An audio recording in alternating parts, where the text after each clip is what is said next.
or war.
Ships are sinking. Men are dying. It is September 1939. While German panzer divisions race toward Warsaw, the German Navy, powerful, efficient, its morale high, prepares for a greater, more decisive struggle, the Battle of the Atlantic. Hitler's admirals know that command of the sea means the death of Great Britain and victory in Europe. They also know if the stronger Royal Navy bars the way on the surface, victory may be won in the depths. At the outbreak of war, they begin expanding their U-boat fleet by as much as 1,000% a month. Germany's ablest scientists and technicians concentrate on perfecting the submarine, multiplying its range and deadliness. For fascism to survive, it must kill. The time has come. And Hitler hurls his U-boats into the Atlantic to ravage and destroy. The elite of the Nazi Navy, its best commanders, its most highly trained crews, man the submarines. To them falls the crucial mission of isolating Great Britain, of severing the arteries that feed her. If enough of England's ships are sunk, the issue will not be in doubt. England starves. Europe dies. As war begins, England expands her now hopelessly inadequate merchant marine. In addition, hundreds of escort vessels are desperately needed to protect the cargo ships. For months to come, they will be pitifully few.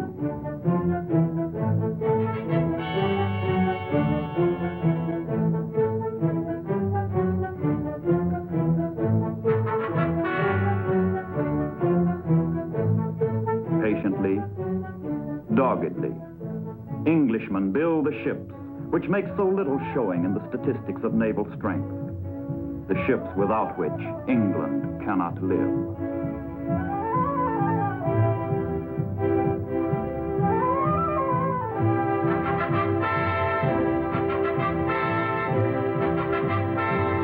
Canada's men and material enlist in the cause of decency and survival. Canada is quick to act with all her means. Precious goods from her farms and arsenals are loaded aboard ancient, poorly armed merchant ships.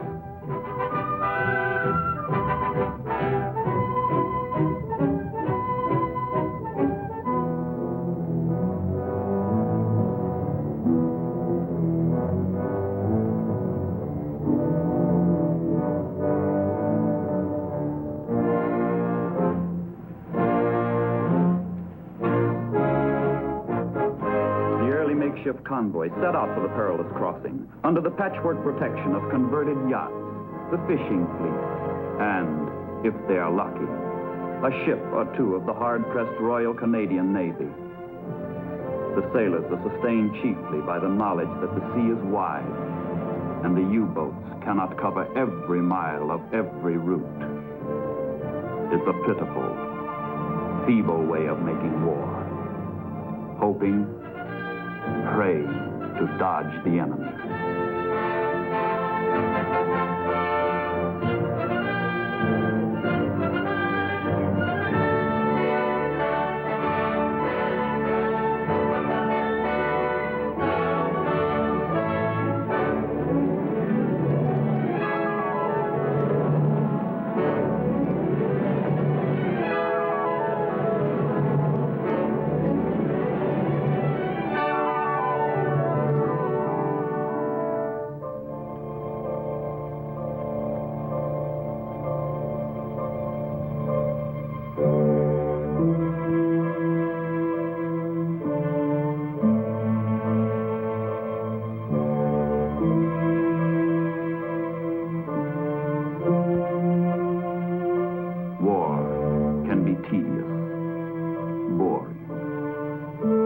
of monotonous routine become almost unbearable for sailors who live under the constant threat of an enemy attack.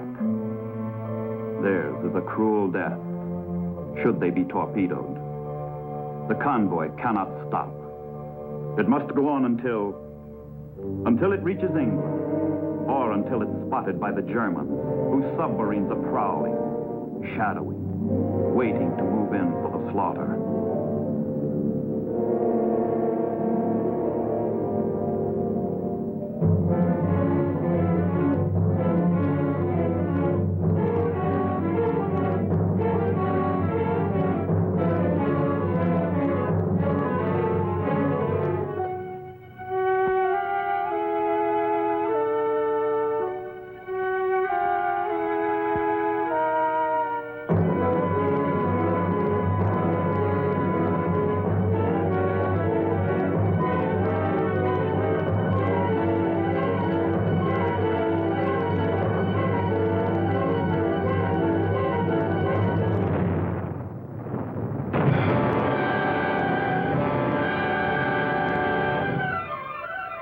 Feeble escorts fight back, but are seldom effective.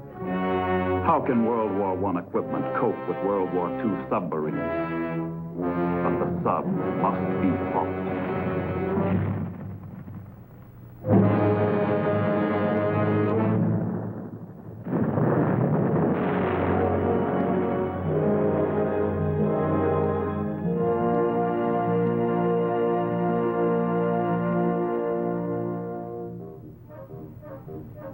If the war at sea is deadly, the war on land seems phony.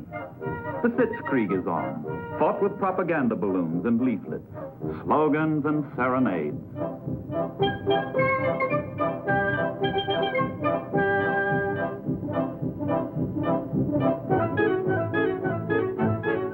The Maginot Line seems impregnable, and the French soldiers relax.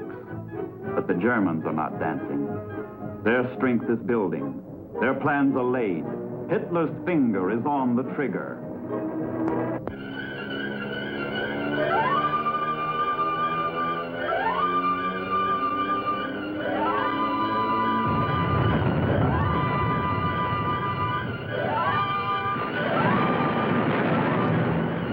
Holland is crushed.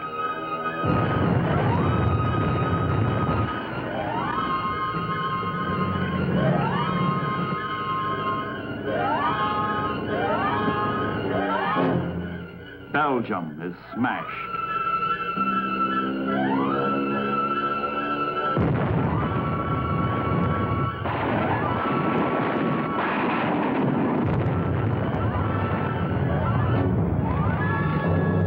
France is broken.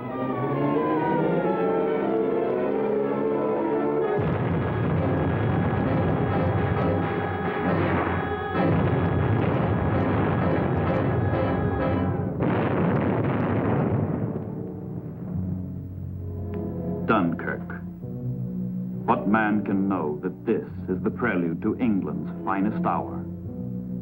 Britain's sea power rescues Britain's army, but at a cost of abandoning all its equipment and all its stores. The British stand stripped of their armor, their weapons struck from their hands.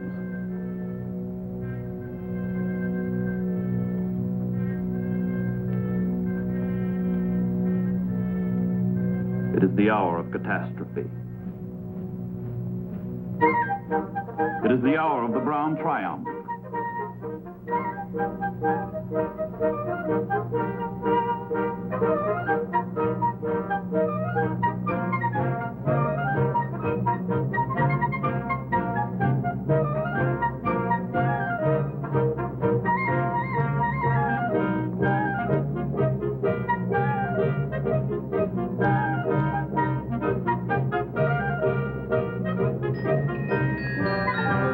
The path of glory leads to the forest of Compiègne.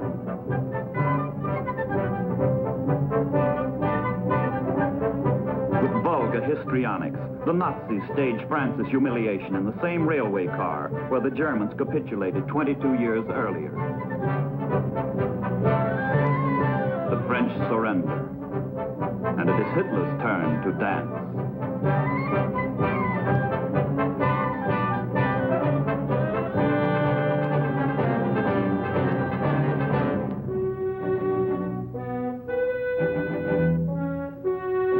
But conquest ends at the English Channel, where sea power blocks the way. Yet with the French ports in German hands, the striking power of the Nazis grows enormously. The enemy moves into powerful new positions that menace England's very shores. Now the submarine bases are a mere night's run from the ship lanes that sustain England's life. Now the U-boats are at England's throat. 6 weeks of blitzkrieg has made them 10 times as dangerous as before, 20 times as potent.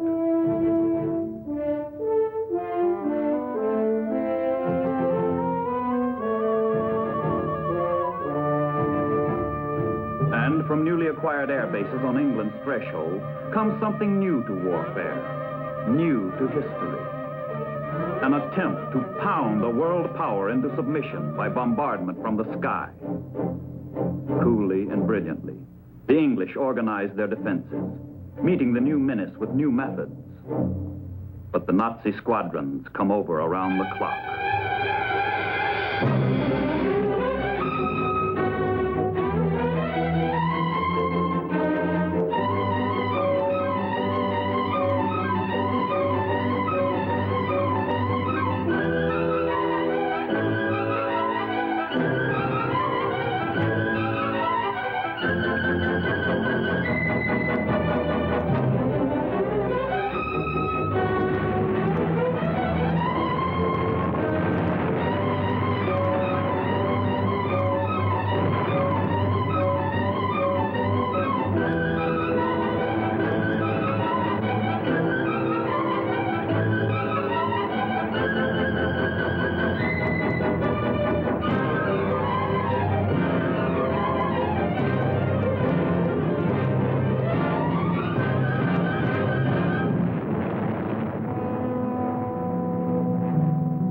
By caring not how she expends her blood, sweat, and tears, England stands firm. Hitler does not force her to her knees. A democratic people wins the Battle of Britain. But for Britain's leaders, the situation remains desperate. If freedom is to survive in the old world, the new world will have to act. In America, public opinion is slowly, surely forming. The issues are becoming clear. Congress moves boldly to safeguard American security by forthright aid to Great Britain.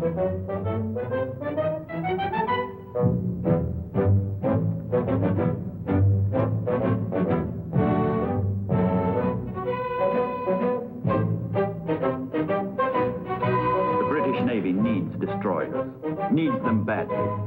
America has many left over from World War I. Stopgap strategy in the Battle of the Atlantic calls for an exchange of destroyers for British bases in the Caribbean and the Atlantic.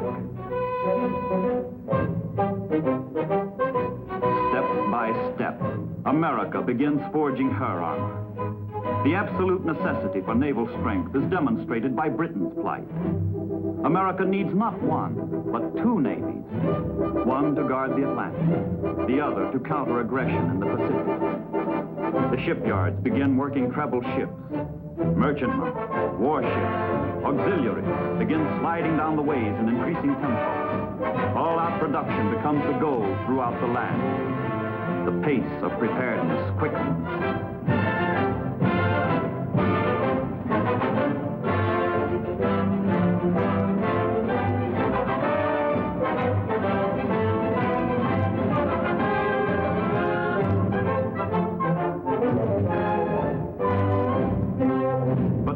By themselves are no longer enough.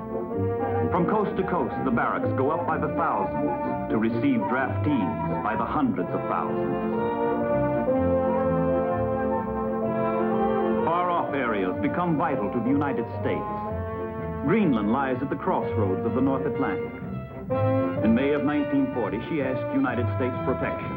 Her Creolite mines and weather stations are denied the Germans. American Marines move into Iceland a year later, relieving the British garrison there. The Leathernecks forestall the German threat. Whoever possesses Iceland holds a pistol pointed at England, the United States, and Canada.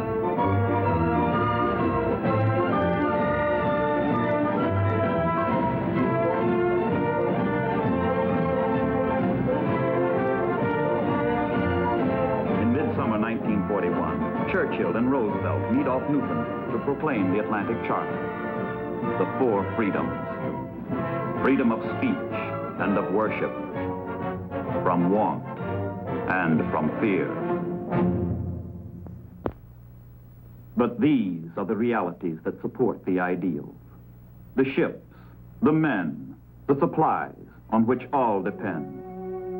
The ships plod along the North Atlantic convoy routes at dangerously sluggish speed, their pace regulated by the slowest merchantman in the convoy. And the slower the convoy, the easier it falls into the trap of roving U-boats.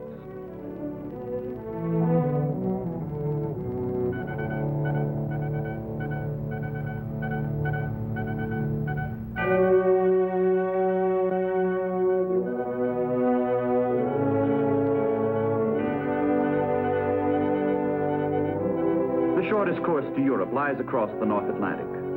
Concentrated here is the flow of Allied ships and enemy submarines. While convoys are underway, Royal Canadian Control Centers keep them instructed and informed on the basis of coordinated intelligence.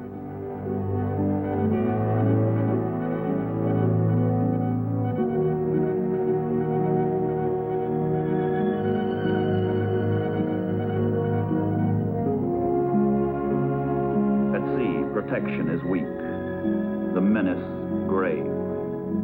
Around the rim of the convoy, the escort vessels keep station, herding the merchantmen toward their destination. In September 1941, the United States Navy joins the British and Canadians in protecting the convoys half their way across the Atlantic. American sailors are in the shooting war, though their country is not.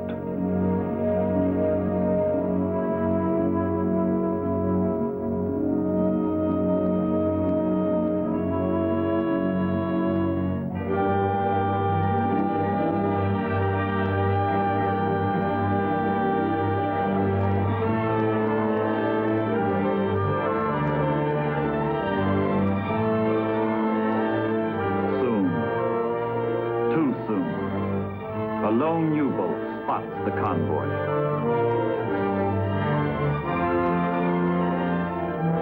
Its mission is to plot the convoy's course and speed and relay the information by radio to German naval headquarters on the French coast.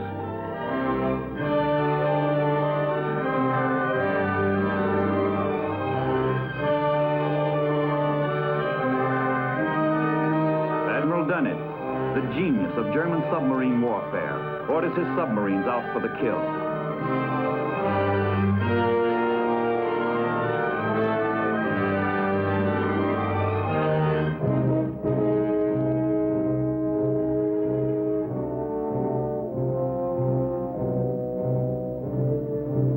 The U-boats in the area of the convoy are alerted and directed to an assembly point where they coordinate into a unified striking force known as a wolf pack.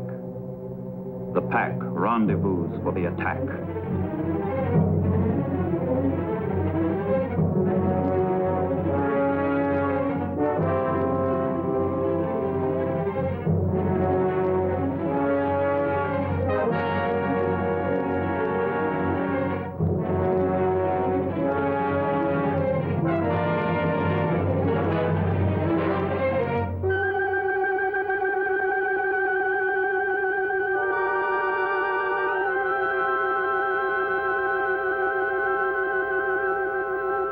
The convoy is on guard.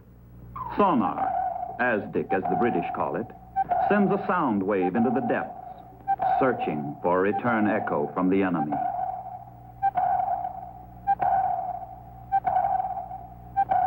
All hands on all ships are alerted in these dangerous waters, where sinkings are routine.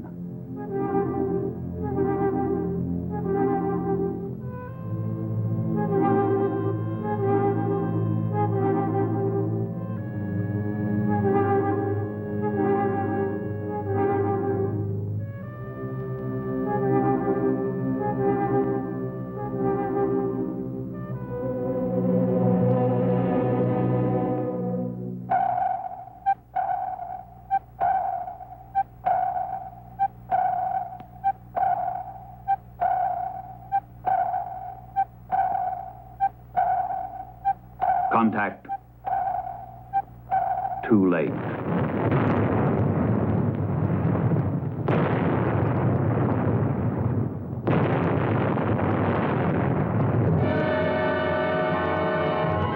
Man your battle stations.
The battle is over. Home are the victors, home safely from the sea. They have brought England a little closer to starvation, closer to defeat. Triumph and glory are theirs.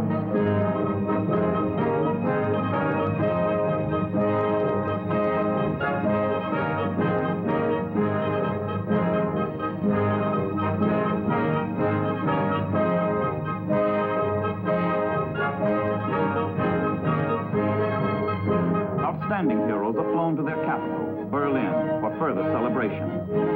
The victories against England prove to the Germans the invincibility of the Third Reich. All Germany rejoices. All Germany honors its undersea sailors.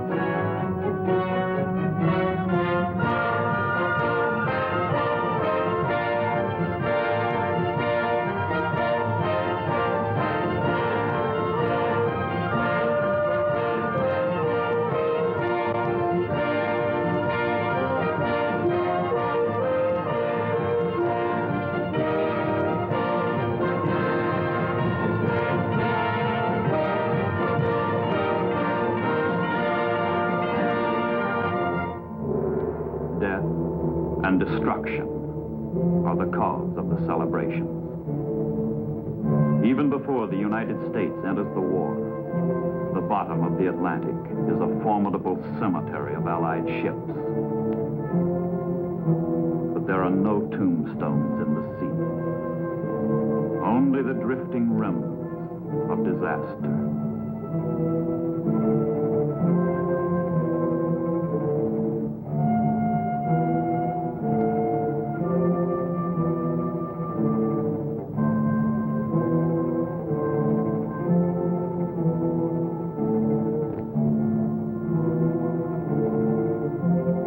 And this is just the beginning. Boils over.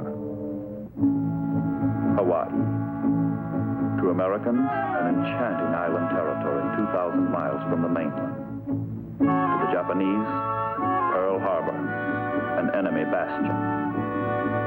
For 2 years, Europe has been at war. But in Honolulu, people talk of pineapples, sugarcane, money and tourists.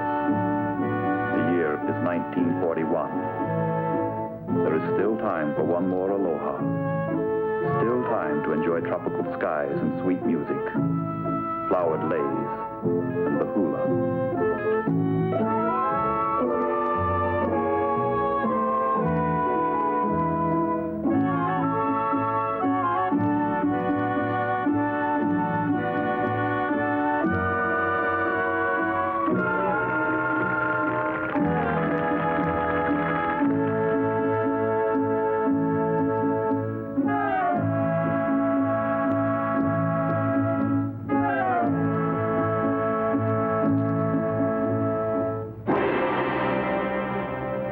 another Pacific island, beyond the international dateline, events which will change the course of history are maturing with reckless rapidity. Tokyo, the brain of the Japanese empire, looks brisk, efficient, modern, as is proper for the capital of the most thoroughly industrialized nation in the East. Simultaneously, two opposed levels of culture exist side by side, Oriental and Occidental. Social, economic, and religious ideas from an isolated past survive with superimposed industrial methods and Western ways. The face of Japan is baffling.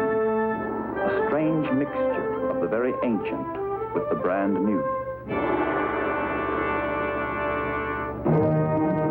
But one face is familiar. The world has learned to recognize aggression. Japan is marching. Techniques she has learned so well from the West are harnessed into ideas cultivated in the East.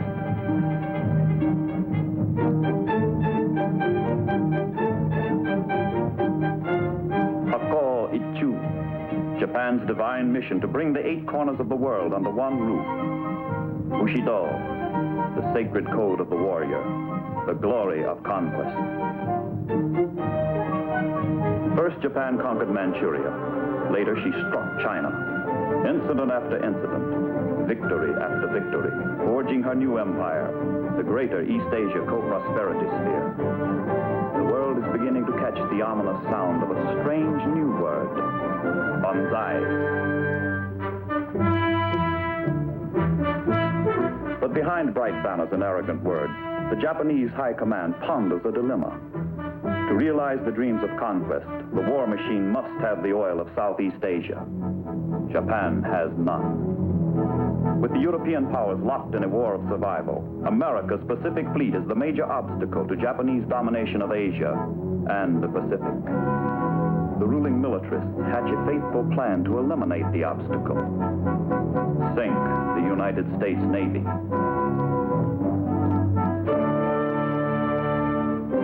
Guns are sighted on Pearl Harbor, the key to America's defense in the Pacific, the headquarters of the United States Pacific Fleet. Japan knows the attack she is planning means war. But if she sinks the principal striking force of the United States Navy, the prize is worth the risk. Such bold designs demand hard study and exact intelligence.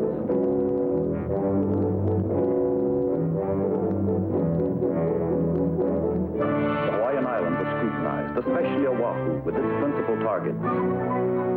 Honolulu, Pearl Harbor, the major airfields, installations of every kind, ports, naval bases, warehouses, dry docks. Every military factor of importance is pinpointed for the coming attack.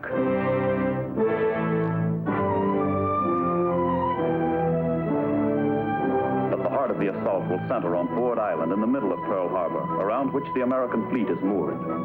Intelligence reports, main enemy force here, destroyers here, cruisers, converted target ship Utah, seaplane tender. There is little the Japanese do not know in advance. The Navy's finest pilots are picked to deliver the assault, which will be carried out entirely by carrier-based aircraft. Technically and emotionally, their indoctrination is as perfect as human ingenuity can make it.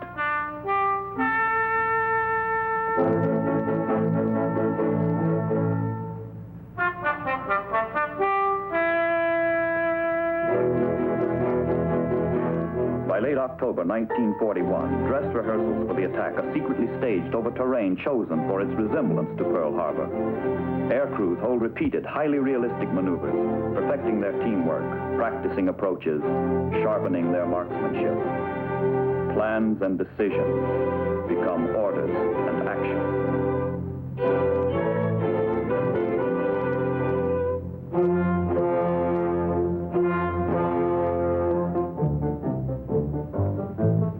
Events move with relentless precision toward their climax. In early November, Admiral Yamamoto, designer of the Pearl Harbor attack, orders his striking force to advance into Hawaiian waters and, upon the very opening of hostilities, attack the main force of the United States fleet.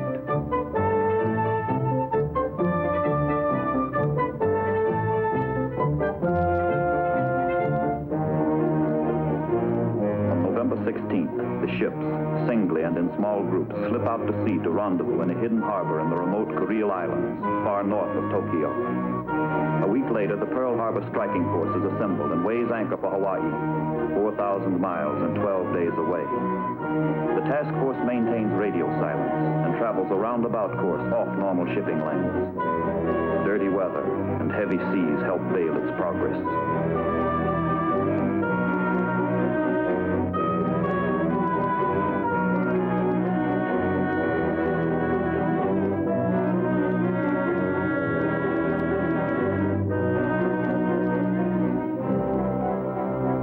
Never before been so powerful a striking force in the Pacific. 2 fast battleships, 6 of Japan's newest and finest carriers, a screen of 8 destroyers, 3 cruisers and 3 submarines. Aboard the carriers are 40 torpedo bombers, 135 dive bombers, 104 horizontal bombers, and 81 strafing planes. A total of 360 aircraft. Preparing themselves for the attack, pilots pause at Shinto shrines to renew their dedication to the spirits of their ancestors.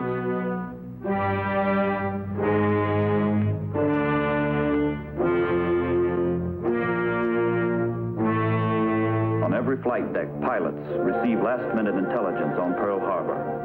They prepare to strike for the glory of Japan.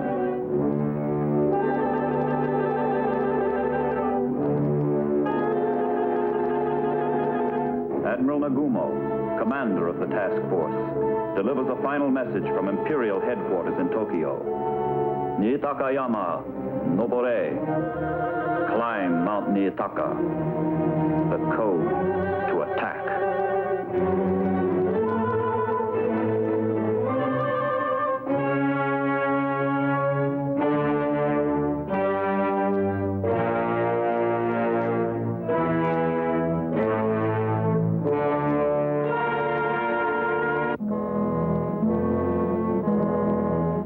Northwesterly trade is blowing, and the helmsmen swing their carriers into the wind for launching the planes.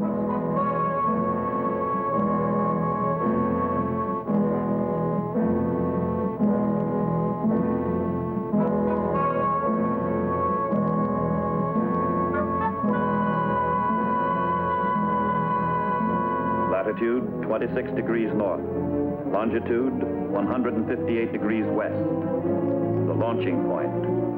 Pearl Harbor lies 275 miles to the south. It is 0600. It is X Day.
Miles away in Washington, it is almost noon. At the Navy Department, intelligence experts have had a puzzling Sunday morning.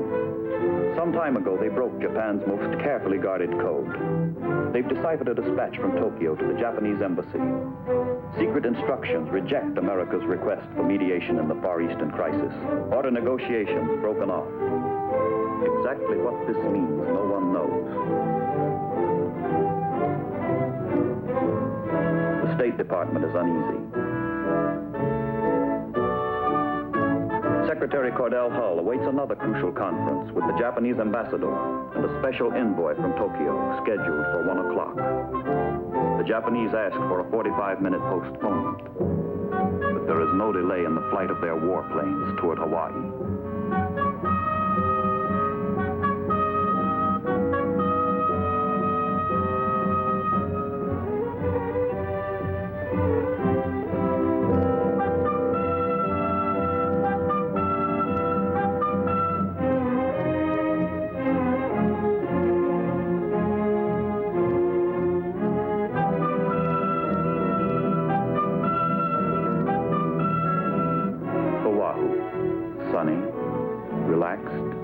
peaceful. Flying weather good, visibility clear. Slowly, life begins to stir on the island.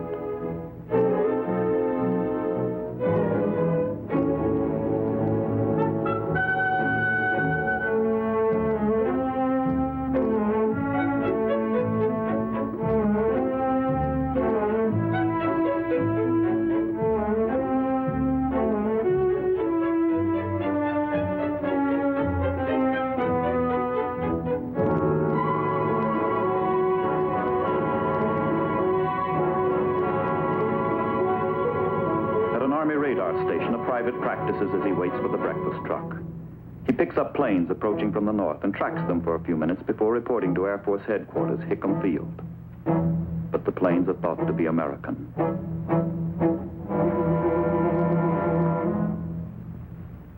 10 minutes to 8. December 7th, 1941.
planes depart. Never in modern history has a war begun with so smashing a victory. In 1 hour and 50 minutes, the Japanese have sunk or shattered 8 battleships. Oklahoma, West Virginia, Arizona, Nevada, California, Tennessee, Maryland, Pennsylvania. 3 cruisers and 3 destroyers, and 4 smaller ships are sunk or battered.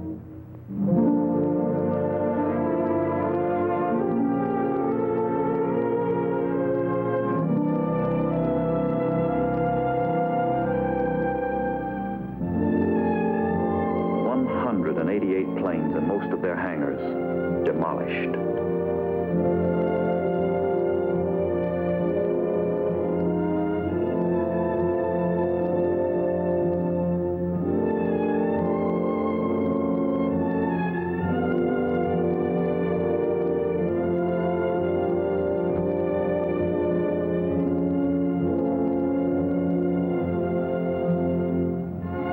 The Japanese have lost 29 planes. 68 of their pilots and sailors are dead, and 5 midget submarines which tried to penetrate Pearl Harbor are beached or sunk. One of the cheapest military triumphs on record.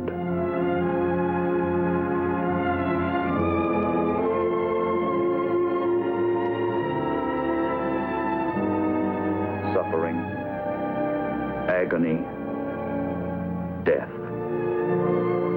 1,178 men wounded. 68 civilians dead. 109 Marines dead. 218 soldiers dead. 2,008 sailors dead.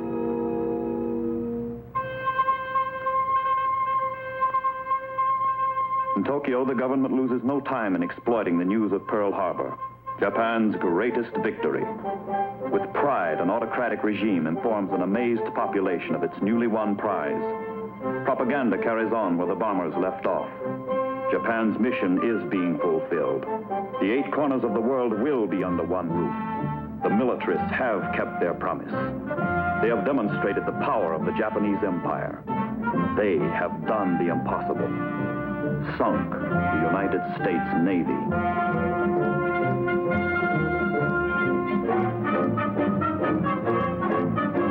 The head of their government, War Minister and Dictator Tojo, accepts a conqueror's laurels and rejoices with his subjects.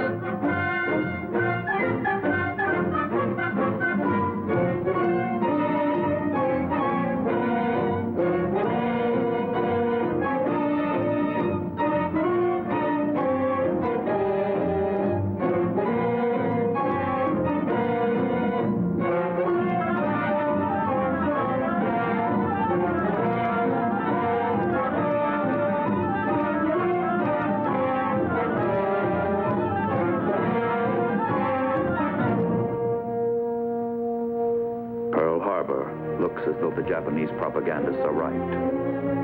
So it seems in the aftermath. But while the hulks are still hot from the attack, experts and technicians are being flown in from the mainland. The most extraordinary salvage job in history begins. Hidden in the havoc wrought by the new enemy are the seeds of a miracle. In the ruins, there is life.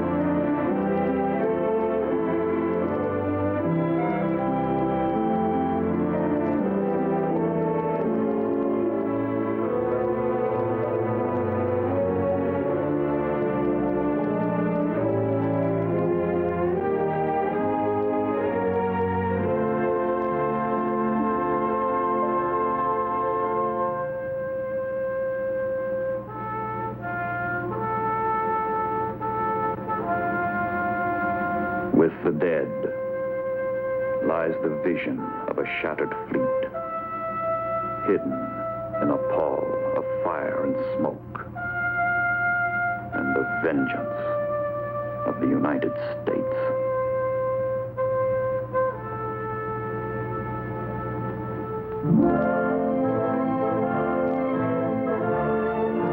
Dead ships sail again.